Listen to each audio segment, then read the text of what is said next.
আলাইকুম বন্ধুরা, একটা নতুন লেটেস্ট খবরে আপনাদেরকে স্বাগতম জানাচ্ছি। আজকে মূলত আমরা তিনটা নিউজ আপনাদের সাথে শেয়ার করব, যেগুলো খুবই লেটেস্ট এবং আজকের বাংলা খবর বলে চালানো যায়। 11 জুলাই আজকে 2025 সালের জুলাই মাস 11 তারিখ। সো প্রথমে আমরা শিরোনামগুলো পড়ে ফেলবো। টানা বর্ষণে ভোগান্তিতে কুমিল্লাবাসী, স্থায়ী সমাধানের দাবি। তারপর হচ্ছে এখনও নোয়াখালী খাগড়াছড়ির বিভিন্ন এলাকা ও সড়ক পানির নিচে। তারপর হচ্ছে ফেনীতে বন্যা পরিস্থিতির অবনতি, 98টি গ্রাম প্লাবিত হয়েছে। চলেন বন্ধুরা, টানা বর্ষণে কুমিল্লাবাসীর একটু খবর আমরা জেনে আসি। কে কে কুমিল্লা থেকে দেখতেছেন সবাই কমেন্ট করে জানিয়ে দেন। আপনারা সবাই সাবধানে থাকেন, আপনাদের জন্য দোয়া এবং ভালোবাসা থাকবে। আশা করি আল্লাহ তাআলা আপনাদেরকে সাবধানে রাখবেন ইনশাআল্লাহ। আর পানি তো ভাই বুঝতেছেনই, খুবই মারাত্মক একটা জিনিস। পানির অপর নাম জীবন, বাট পানিও কিন্তু জীবন নিতে বেশি সময় নেয় না। আর যারা সাঁতার পায় না, আমিও সাঁতার পারি না, আমি যদি পানিতে যে একটা মানে গভীরতায় আমি ডুব দিই, তাহলে কিন্তু আমিও শেষ হয়ে যাব। এটাই হচ্ছে বাস্তবতা বন্ধুরা। সো চলেন আমরা এখন আরও ডিটেলস আপনাদের সাথে শেয়ার করি। আশা করি আপনারা ডিটেলসটা দেখলে আরও অনেক কিছু জানতে পারবেন ইনশাআল্লাহ।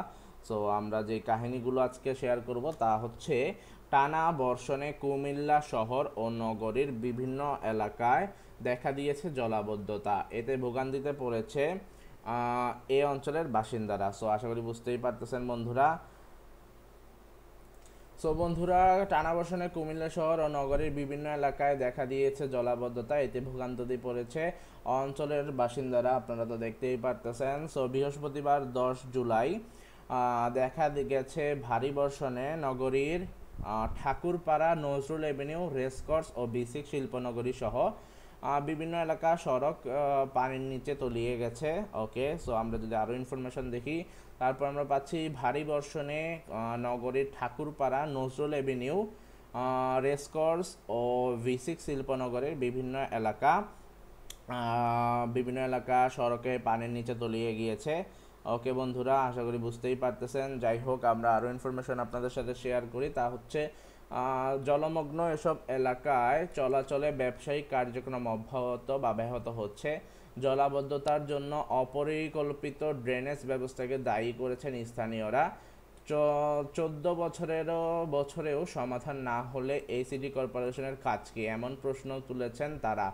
সো নগরবাসীর দাবি দীর্ঘমেয়াদী পরিকল্পনার মাধ্যমে ড্রেনেজ ব্যবস্থার উন্নয়ন, খাল নদী দখলমুক্ত করা ও যথাযথ পুনঃখননের মাধ্যমে জলাবদ্ধতা সমস্যার সমাধান নিশ্চিত করা। সো বন্ধুরা, আশা করি বুঝতেই পারতেছেন আপনারা। যাই হোক, এদিকে 24 ঘন্টায় ঢাকা, রাজশাহী, খুলনা, বরিশাল ও চট্টগ্রাম বিভাগের কোথাও কোথাও ভারী থেকে অতি ভারী বৃষ্টিপাত হতে পারে বলে জানিয়েছেন আবহাওয়া অফিস।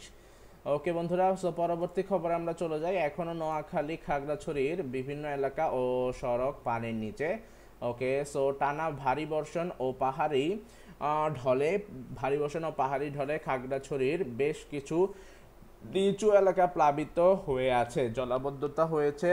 তারপর আমরা যদি আরও ডিটেলস দেখি, তাহলে আমরা কি পাচ্ছি বন্ধুরা, জলাবদ্ধতা হয়েছে নোয়াখালীর সদর, তারপর হচ্ছে কোম্পানিগড়, সুবর্ণচর, মাইজদী ও কবিরহাটের বিভিন্ন এলাকা। গত 3 দিন ধরেই এসব এলাকাগুলোর সড়ক পানির নিচে তলিয়ে আছে বলে জানা গেছে।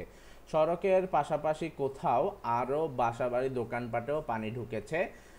বৈরী আবহাওয়ার কারণে জেলার সকল প্রকার মাধ্যমিক ও উচ্চ মাধ্যমিক পরীক্ষা বন্ধ রয়েছে গাইস।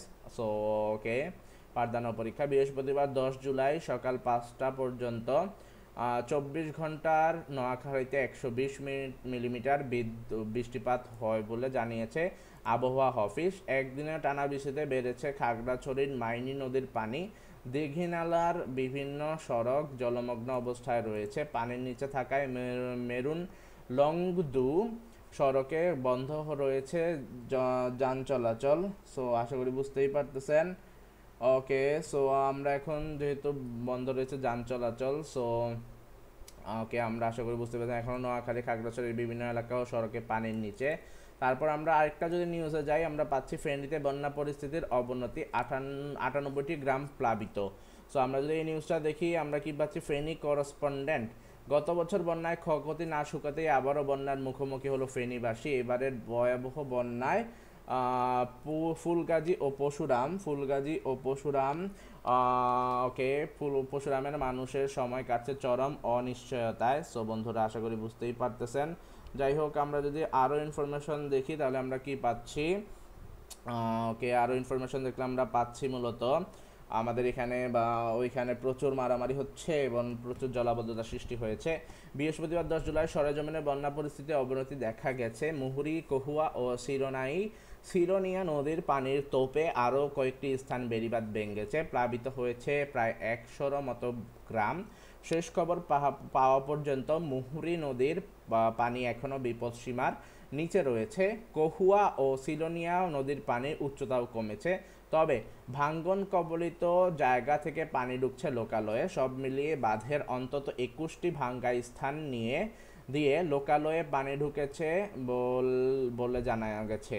বন্যা কবলিত স্থানীয়দের সাথে কথা বলেছে যমুনা টিভির একটি প্রতিবেদক। ত্রাণ কিংবা সহযোগিতার দিকে তারা আর চেয়ে থাকতে চান না। স্থায়ী সমাধান প্রয়োজন জানিয়ে স্থানীয়দের দাবি, বন্যা মোকাবেলায় 7,340 কোটি টাকার যে প্রজেক্ট নেওয়া হয়েছে সেটি যেন সঠিকভাবে বাস্তবায়ন হয়, তাহলে এই অভিশাপ থেকে স্থায়ী মুক্তি মিলবে বলে প্রত্যাশা তাদের। তারপর যদি আমরা আরও দেখি আমরা কি পাচ্ছি বন্ধুরা, আমরা আরও ইনফরমেশন দেখলে আমরা পাচ্ছি মূলত ওকে ওকে ওকে সরি বন্ধুরা, আমরা আবার উপরে চলে যাই। প্রত্যাশা তাদের। পানি উন্নয়ন বোর্ড জানিয়েছে আজও কোথাও কোথাও বেড়িবাঁধের উপর দিয়ে নদীর পানি প্রবাহিত হচ্ছে। প্লাবন প্রবাহিত হয়েছে ফুলগাজীর 67টি গ্রাম, পরশুরামের 27টি গ্রাম এবং ছাগলনাইয়ার 4টি গ্রাম। এতে পানিতে নিমজ্জিত হয়ে আছে বহু দোকানপাট ও ঘরবাড়ি। এখনও বন্ধ রয়েছে ফেনী পরশুরাম সড়কে যান চলাচল। বলামুথায় ভারত অংশে বাঁধ ভেঙে বাংলাদেশ অংশে পানি ঢুকেছে। ফেনীর জেলা প্রশাসক সাইফুল ইসলাম জানিয়েছেন এর মধ্যে 161টি কেন্দ্র খোলা হয়েছে। প্রতিটি আশ্রয় কেন্দ্রে শুকনো খাবার পাঠানো হচ্ছে। ক্ষতিগ্রস্ত এলাকা থেকে সরিয়ে নেওয়া হচ্ছে অনেককে। সো বন্ধুরা, আশা করি আপনারা 3টা নিউজের অনেক ইনফরমেশন জেনে গেছেন। আবারও আমরা শিরোনামগুলো আপনাদের সাথে সংক্ষেপে পড়ে দেখানোর চেষ্টা করতেছি। সো এটা হচ্ছে টানা বর্ষণে ভোগান্তিতে কুমিল্লাবাসী, স্থায়ী সমাধানের দাবি। তারপর হচ্ছে এখনও নোয়াখালী, খাগড়াছড়ির বিভিন্ন এলাকা সড়ক পানির নিচে। আর ফেনীতে বন্যা পরিস্থিতির অবনতি, 98টি গ্রাম প্লাবিত। সো আশা করি বুঝতেই পারতেছেন বন্ধুরা। কেমন লাগলো আজকের খবরগুলো জেনে আপনারা কমেন্ট করবেন। কেউ যদি ফেনী, কুমিল্লা, খাগড়াছড়ি, নোয়াখালী থেকে ভিডিওটা দেখে থাকেন তাহলে প্লিজ আপনাদেরকে বলবো ভাই আশ্রয়কেন্দ্রে যান, কারণ ভাই আপনাদের সবার বেঁচে থাকা জরুরি এবং আপনাদের সবাইকে সাবধানে থাকাও জরুরি। সো সবাই সাবধানে থাকুন। দেখা হচ্ছে পরবর্তীতে নতুন একটা ভিডিওতে। আল্লাহ হাফেজ, আসসালামু আলাইকুম।